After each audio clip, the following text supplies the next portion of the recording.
আজকে সকাল থেকেই আমাদের ঘরের পেছনের গাছগুলো কেটে দিচ্ছি। দেখো তোমাদের সঙ্গে শেয়ার করে নিচ্ছি। আর আদিশ্রী আমি এখানেই রয়েছি।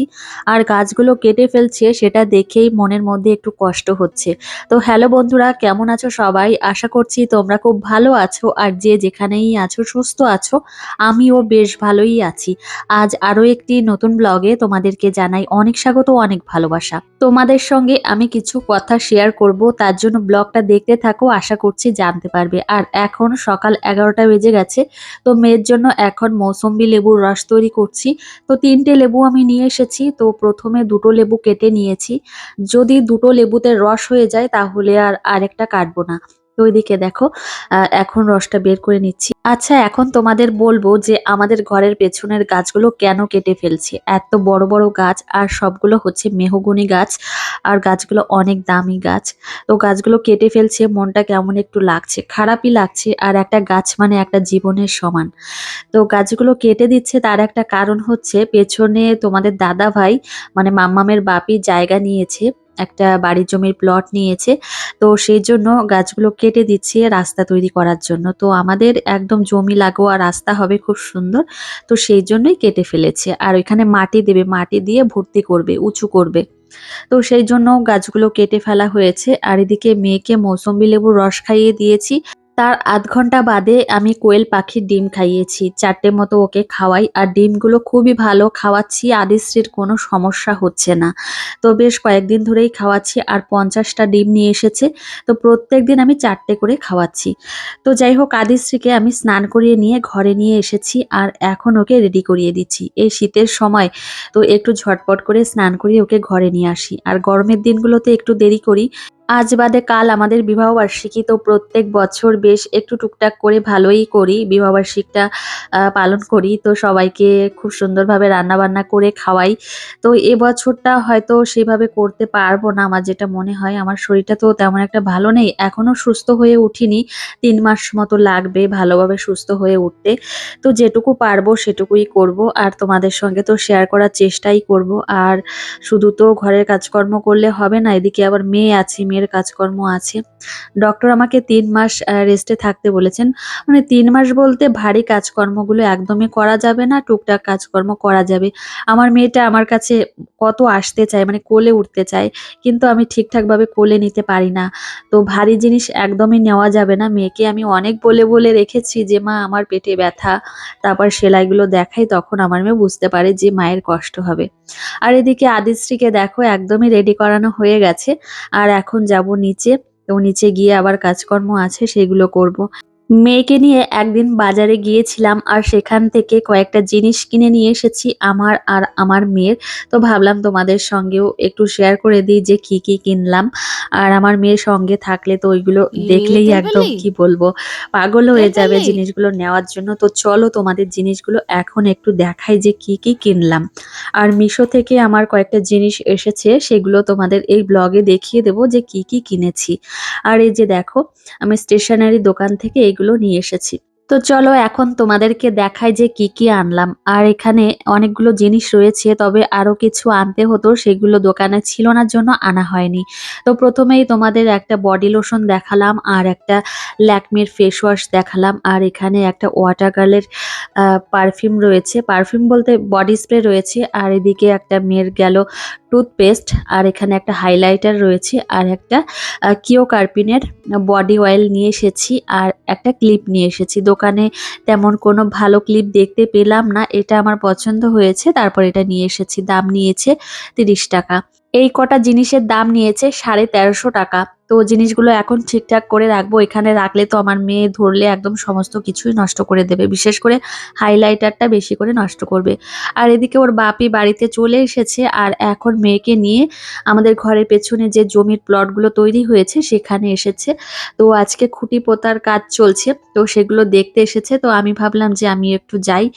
আর এই রোদে দাঁড়িয়ে থাকতে বেশ ভালো লাগে, এখানে পুরো রোদ রয়েছে আর আমার মেয়ে গাড়ি চালিয়ে বেড়াচ্ছে।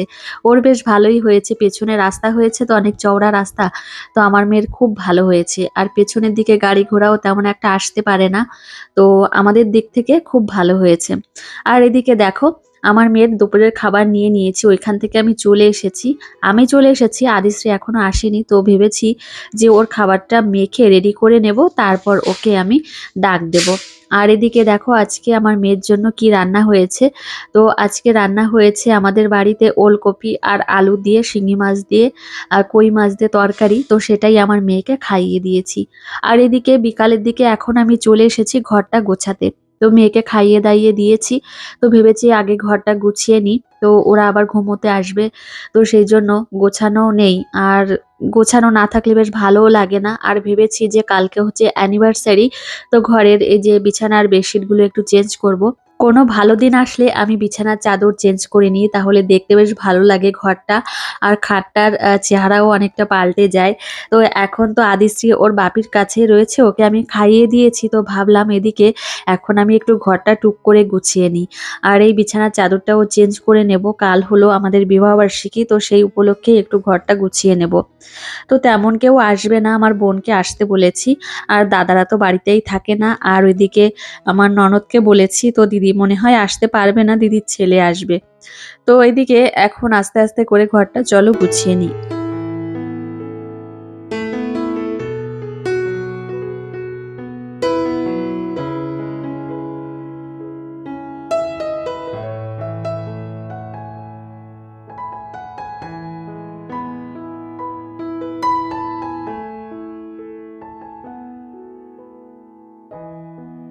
অনেকে আমাকে বলে যে তোর অপারেশন হয়েছে মাত্র কয়েকদিন হয়েছে, তুই এখন থেকেই সমস্ত কিছু করিস। কিন্তু কি আর করব, শ্বশুর বাড়িতে রয়েছি, আর আমার শাশুড়ি মা যদি আমার চোখের সামনে কাজকর্ম করে তাহলে আমারও ভালো লাগে না। আর আমার যেহেতু ছোট্ট একটা মেয়ে আছে, সেই জন্য ওর কাজকর্ম তো আমাকে করতেই হবে। তো সেই জন্য সব কিছুই করি। আমি মাত্র 15 দিন মতো কোনো কিছু করিনি, তো তারপর থেকে আমি সমস্ত কিছু করি, এ টু জেড সমস্ত কিছুই এখন করি। আগে যা যা করতাম সবই করি, কিন্তু ভারী কোনো জিনিস হয়তো তুলি না। এই হচ্ছে ব্যাপার, না হলে এ টু জেড সমস্ত কিছুই করি। দুই বেলায় রান্না বান্না, মেয়েকে খাওয়ানো দাওয়ানো, জামা কাপড় কাচা, তো আমার হাজবেন্ডের, আদিশ্রীর সমস্ত কিছুই করি, হাতেই কাচি। এই যে শীতকাল পড়েছে, বেশ অনেক দিনই হয়েছে, আর শীতকাল আসলেই মনে হয় যে কোথাও একটা ঘুরতে যাই, কোথায় যে ঘুরতে যাব সেটাই মনের মধ্যে একটু ঘোরাফেরা করে যে কোথায় ঘুরতে যাব। আর এখন কি বলতো, পিকনিকের সময় পিকনিক করতেও ইচ্ছা করে, তো বোনকে বলেছি যে তোরা যদি কোথাও পিকনিক করতে যাস আমাদেরকে জানাস, আমরাও যাব। গত বছরও গিয়েছিলাম, এবছরও যাব। আর এদিকে দেখো এই জিনিসগুলো মিশো থেকে এসেছে, তো তোমাদের একটু দেখাই। এবছর আর আমার কপালে ফুল গাছ লাগানো হলো না, তো নহাটা বাজারে কোনো ফুল গাছের দোকানই ওঠেনি। তো কোথা থেকে কিনবো, হয় নার্সারিতে যেতে হবে, কিন্তু এই যে কি বলতো, এই সারাদিনের কাজকর্ম করতে করতে সন্ধ্যা লেগে যায়, তারপর আর কোথায় যাব। তো বেলা ছোট যেহেতু, কাজকর্ম করতে করতে আর হয় না। আর এদিকে দেখো এই ফুলের টবগুলো কিনেছি, দেখতে বেশ ভালো লাগে। এই টবগুলো আমি কি করব, ব্যালকনিতে রাখবো। তবে এগুলো একটু সাইজের ছোট, এর থেকে বড় সাইজের অর্ডার দিয়েছি সেই নভেম্বরের 14 তারিখে, কিন্তু এখনো পর্যন্ত সেগুলো এসে পৌঁছালো না। তো কবে আসবে কে জানে। আর এগুলো একটু ছোট সাইজের, এগুলো ভেবেছি যে ডাইনিং রুমে যে টেবিলটা রয়েছে সেখানে রাখবো, না হলে রান্নাঘরে রাখবো, দুই একটা গাছ লাগাবো, ইনডোর প্ল্যান্ট লাগাবো।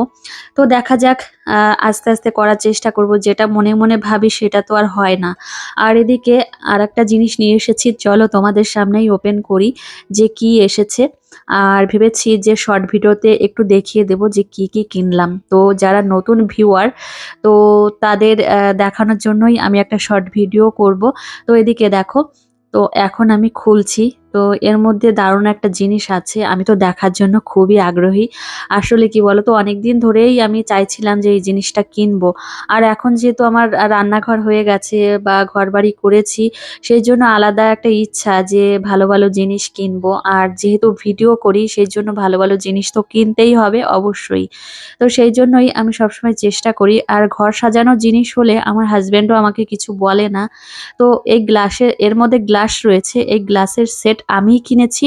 আর ফুলের টবগুলো আমার হাজবেন্ড আমাকে কিনে দিয়েছে। এখানে দুটো গ্লাস রয়েছে, তো জুস খাওয়ার জন্য, তো জুস খাওয়া যাবে, জল খাওয়া যাবে, সমস্ত কিছুই খাওয়া যাবে।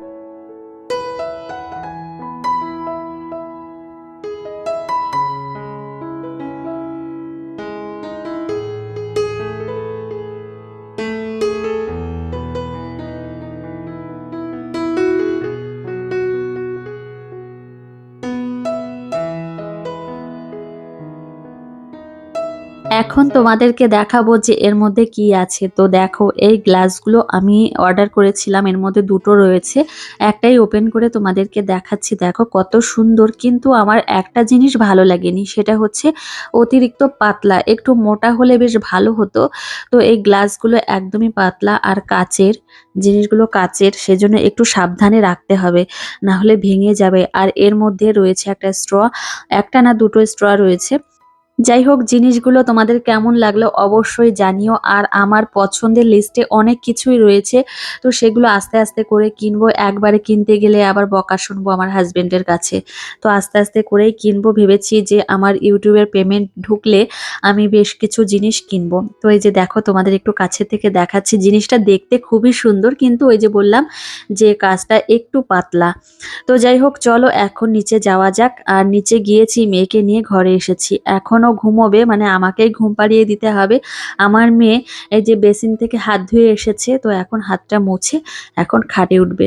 তো আদিশ্রীকে ঘুম পাড়িয়ে দিয়েছি। আর এখন বিকাল 5:30 বাজে, মানে 5:30 বাজলেই তো এখন সন্ধ্যা, পুরো অন্ধকারই হয়ে যায়। তো এখন আমি চা বানাতে এসেছি আর আমার মেয়ের জন্য খাবার তৈরি করতে এসেছি। প্রত্যেক দিনের রুটিন আমার একদম, আমার মেয়ে হয়েছে তারপর থেকেই তো মেয়ের খাবার তৈরি করতেই হয়, কিন্তু তার আগের থেকেই সন্ধ্যার সময় আমাকে চা বানাতে হয় সবার জন্য। আর আমার হাজবেন্ডের একটু ঠান্ডা সর্দি লেগেছে, সেই জন্য গোলমরিচ, আদা, লবঙ্গ আর একটু এলাচ দিয়ে আমি একটু ঝালঝাল করে এই চাটা বানাই, লিকার চাটা বানাই। তো আমাদের বাড়িতে এমনিতে লিকার চাটা খেতে সবাই খুবই পছন্দ করে, দুধ চা অতটা পছন্দ করে না। তবে এই শীতকালে আমার হাজবেন্ড আবার কফি খেতে পছন্দ করে। এবছরও এখনো পর্যন্ত কফিটা তৈরি করিনি, তো করব, কিছুদিন বাদেই করব হয়তো। এখনো ওর মনে পড়েনি যে কফি আনতে হবে। তো মনে পড়েনি যখন, আমি আর বলিও নি। আর এই যে আমার শ্বশুরমশাইয়ের চাটা রেডি করা হয়ে গেছে, বাবা আবার চিনি ছাড়া চা খায়, সেজন্য বাবাকে আবার চাটা দিয়ে এসেছি। আর এখন আমার মেয়ের জন্য লিটল জয় যে হেলথ ড্রিঙ্কটা আছে সেটা আবার তৈরি করে রাখবো। তো তারপর আমাদের জন্য চাটা নামিয়ে নেব। এইভাবেই সন্ধ্যার সময় সবার জন্য ভাবতে হয়। তো কি আর করব বলো, আমি তো ভাববো, আমি মা, আমি বৌমা, আমি হচ্ছে বউ, তো আমাকেই তো ভাবতে হবে। তো এদিকে আমার মেয়ের জন্য এই যে হেলথ ড্রিঙ্কটা তৈরি করে নিচ্ছি। তো ঠান্ডা হয়ে গেলেই তারপর মেয়েকে খাইয়ে দিতে হবে। মেয়ে তো এখনো ঘুম থেকে ওঠেনি, তো ওকে গিয়ে ডাকবো। তো এই চা নিয়ে যাব আমার হাজবেন্ডের জন্য, তখন আদিশ্রীকে ডেকে তুলবো যে মা ঘুম থেকে ওঠো।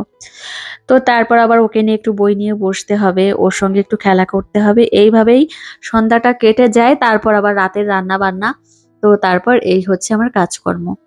তো সারাদিনটা কিভাবে কেটে যায় কিছুই টের পাই না, এইভাবেই কেটে যায়। তো কাজের মধ্যে থাকলে না মনটাও বেশ ভালো থাকে, শরীরও ভালো থাকে। বসে থাকলে কোনো কিছুই ভালো লাগে না, আর মনের মধ্যে খারাপ চিন্তা ভাবনা ঘোরাফেরা করে। যাই হোক, সবার জন্য চা তৈরি করা হয়ে গেছে, আমার জন্য 1 কাপ তৈরি করেছি। আমি আর আমার বরমশাই এখন বসে খাবো। আর এই যে চলে এসেছি দোতলাতে, আর আমার হাজবেন্ড উঠে গেছে ঘুম থেকে, আদিশ্রী এখনো ঘুমিয়ে আছে, ওকে এখন আমি ডাকবো। তো চলো বন্ধুরা, আজকের ব্লগটি আর বেশি বড় না, এখানেই শেষ করব। তোমাদের কেমন লেগেছে অবশ্যই জানিও। আর তোমাদের সঙ্গে দেখা হবে পরের একটা মিষ্টি মিষ্টি ব্লগে। আর এদিকে দেখো আমার মেয়েকে সবেমাত্র ডেকে তুলেছি, আমার মেয়ের কি অবস্থা। তো এই শীতের সময় জানো তো ঘুম থেকে উঠতেও বেশ কষ্ট হয়। তো টাটা।